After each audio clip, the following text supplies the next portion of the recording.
Bismillahirrahmanirrahim. Ini apa nak masak sambal anak sotong gurita ya.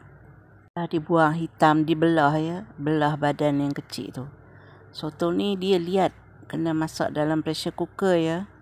Macam sotong kembang tu, dia liat keras. Kena masak dalam pressure cooker lah bagi lembut. Nak buat sambal tumis.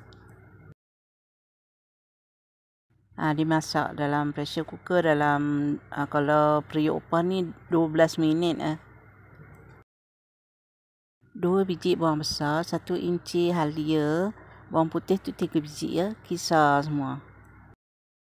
5 sudu makan cili kisar. Kalau nak kurang pedas, kurangkanlah. Ada air limau kasturi ya. Sedikit nak guna sos cili, sos tiram. Tumis bahan yang dikisar tadi tu ya, bawang besar, halia, bawang putih. Dimasak hingga kering dan pecah minyak.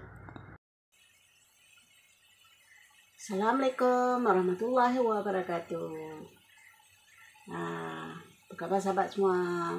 Para sahabat semua sehat selalu, dimurahkan rezeki. Amin amin. Hari ini kita masak sotong sambal sotong. Nampaknya dah kering ya. Boleh masukkan cili kisar tu. Sama juga dimasak hingga kering dan pecah minyak ya. Ni dah pecah minyak ya. Masukkan 2 sudu makan sos tiram.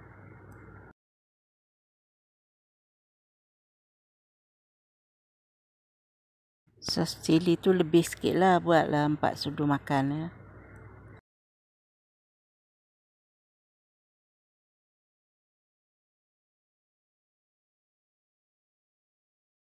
Letak air limau tu agak-agak lah, jangan banyak sangat, nanti masam pula. Serbuk perasa, garam. Masukkan sotong yang dah dimasak dalam pressure cooker tadi tu ya. Dimasak hingga kering.